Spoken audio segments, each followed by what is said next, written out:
Hello everyone, I hope you all are doing well. आज की class में हम देखेंगे evolution and enabling technology of cloud computing. Last classes में हम क्लाउड कंप्यूटिंग के बहुत बेसिक टॉपिक्स को कवर कर चुके हैं और आज हम देखेंगे क्लाउड कंप्यूटिंग के इवोल्यूशंस और अनेबलिंग टेक्नोलॉजी, जो क्लाउड कंप्यूटिंग का बहुत इम्पोर्टेंट टॉपिक होता है।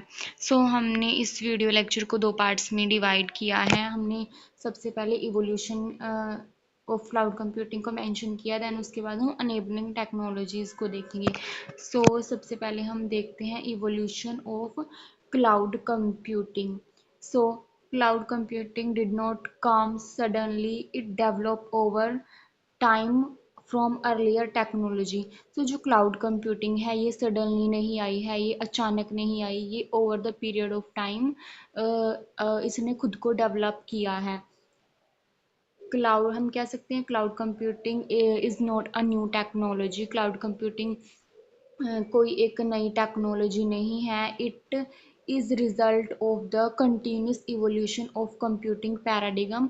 ये जो कंटिन्यूसली इवोल्यूशन हुआ है क्लाउड कंप्यूटिंग के क्षेत्र में, तो ये उसका ही रिजल्ट है। Over time advancements in networking, resource sharing and virtualization led to the development of cloud computing. जो ये टेक्नोलॉजी है जैसे रिसोर्स शेयरिंग, वर्चुअलाइजेशन, तो ये टेक्नोलॉजी क्लाउड कंप्यूटिंग के डेवलपमेंट में बहुत एडवांस चेंज लेकर आई हैं।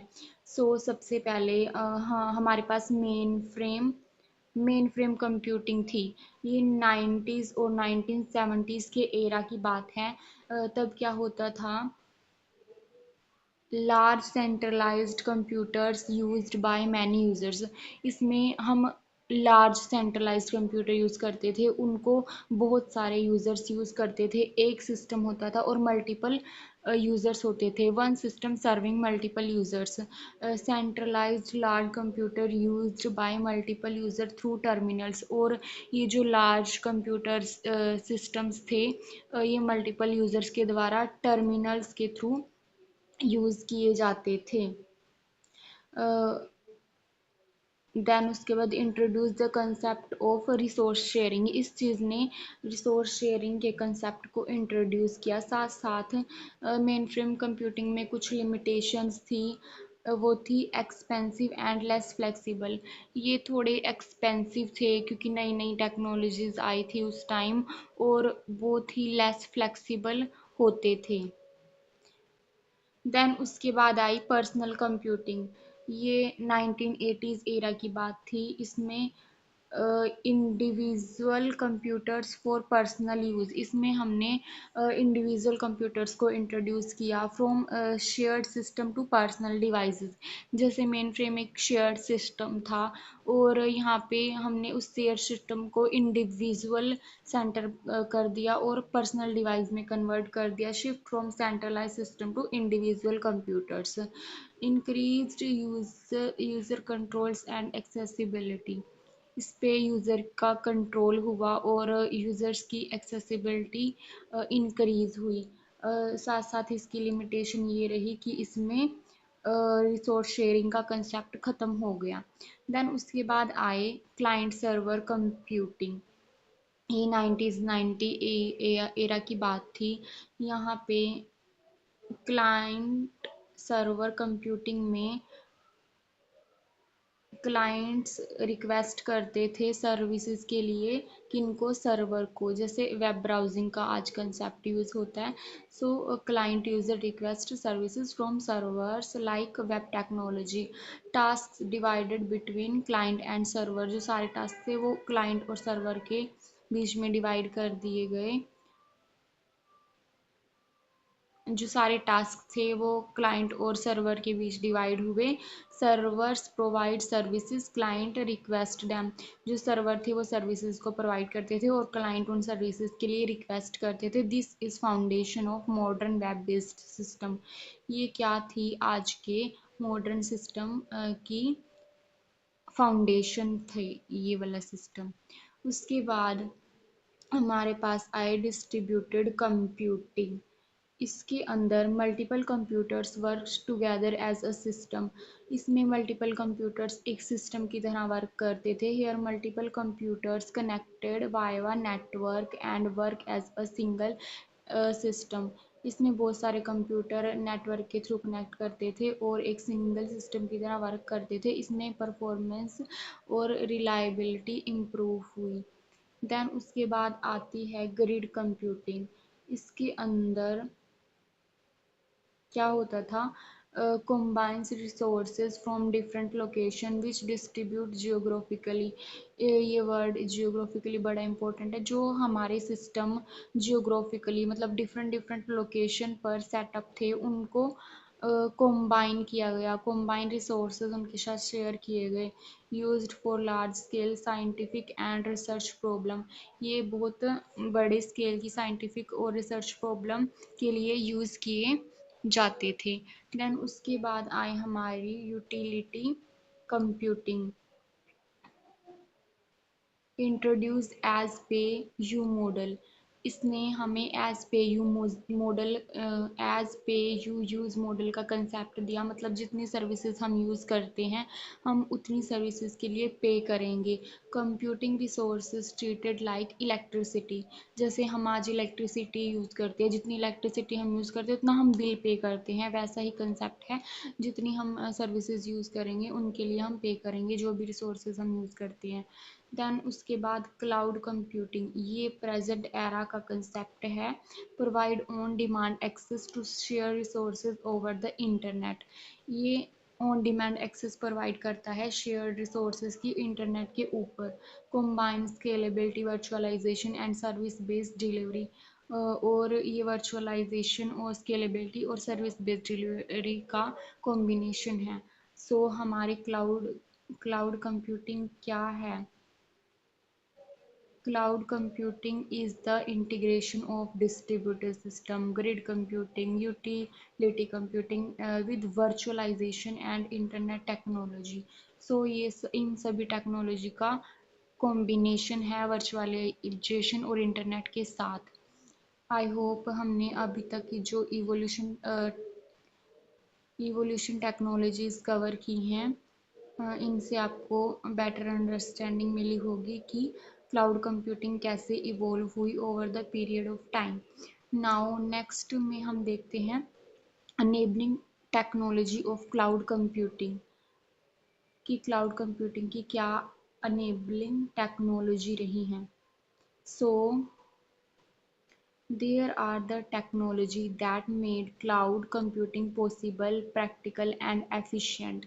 So यहाँ पे बहुत सारी टेक्निक्स इंट्रोड्यूस हुई जिसने क्लाउड कंप्यूटिंग को पॉसिबल बनाया, प्रैक्टिकल बनाया और बहुत एफिशिएंट बनाया। सबसे पहली टेक्निक है वर्चुअलाइजेशन, जो बहुत इंपॉर्टेंट कंसेप्ट है और हर एग्जाम में पूछा जाता है। वर्चुअलाइजेशन ये एक कोर टेक्नोलॉजी है।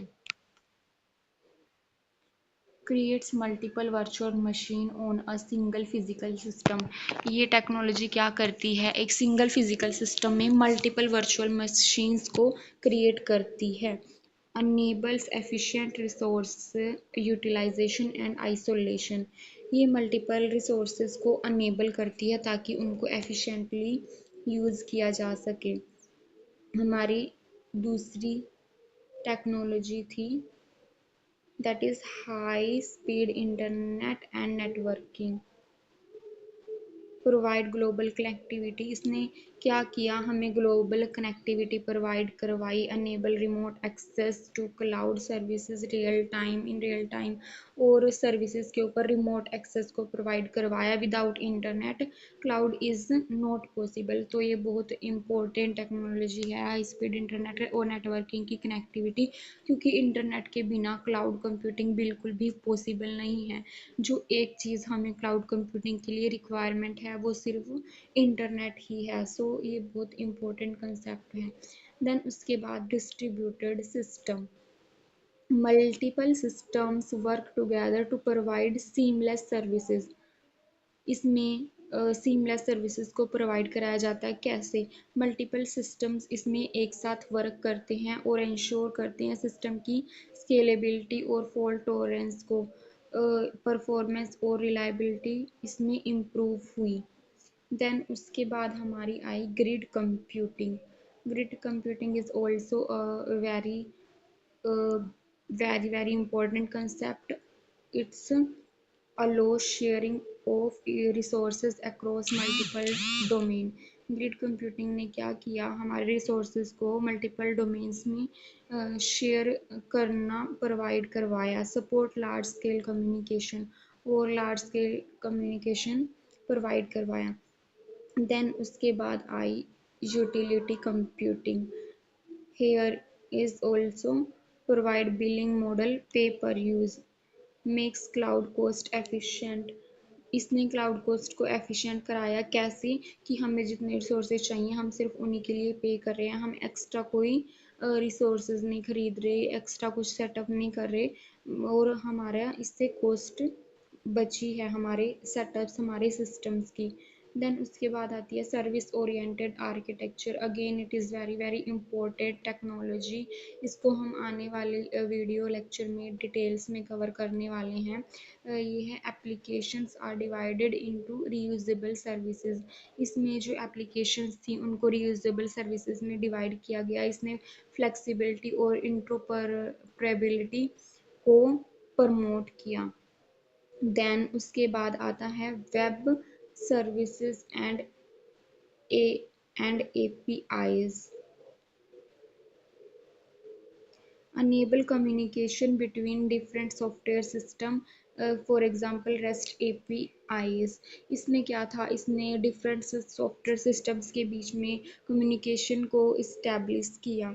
देन उसके बाद आती है डाटा सेंटर्स, जहाँ पे हमारा डाटा स्टोर्स होता है ओवर द सर्वर, उसे हम डाटा सेंटर बोलते हैं। Large scale infrastructure with server storage and networking. ये हमें बैकअप, ये हमारे सिस्टम की, ये हमारी क्लाउड कंप्यूटिंग की एक तरह से बैकबोन है डाटा सेंटर्स, क्योंकि सारा डाटा यहीं पे स्टोर होता है, यहीं पे एक्सेस किया जाता है, और यहीं से यूज़र अपने डाटा को सेव और स्टोर कर सकते हैं। उसके बाद आती है multi tenancy. Multiple users share the same infrastructure securely, improve efficiency and cost sharing। Multiple tenancy में भी क्या होता है, मल्टीपल यूज़र अपना जो इंफ्रास्ट्रक्चर है उसको सिक्योरली शेयर करते हैं। उसके बाद automation and orchestration. Automation provisioning and management of resources reduce manual efforts. इसने ऑटोमेशन को मैनेजमेंट किया रिसोर्सेज का, और ऑटोमेशन प्रोविजन प्रोवाइड किया। इसमें मैनुअल एफर्ट्स रिड्यूस किए गए। तो हमने अभी तक इवोल्यूशन एंड अनेबलिंग टेक्नोलॉजीज देखी। सबसे पहले हम देखते हैं इवोल्यूशन के अंदर हमने मेन फ्रेम कंप्यूटिंग देखा, पर्सनल कंप्यूटिंग देखा, क्लाइंट सर्वर, डिस्ट्रीब्यूटेड ग्रिड और utility, then cloud computing. So mainframe से स्टार्ट होके हमारा जो क्लाउड कंप्यूटिंग है वो ऐसे डेवलप हुआ है। मेन फ्रेम आई, PCI, क्लाइंट सर्वर मॉडल्स आई, डिस्ट्रीब्यूटेड सिस्टम आई, ग्रिड कंप्यूटिंग आई, utility, then cloud computing. Then उसके बाद हमारी थी अनेबलिंग टेक्नोलॉजी। सो ये हमारी सारी अनेबलिंग टेक्नोलॉजीज हैं। वर्चुअलाइजेशन, इंटरनेट हुआ, distributed system SOA which is very important, data centres और APIs।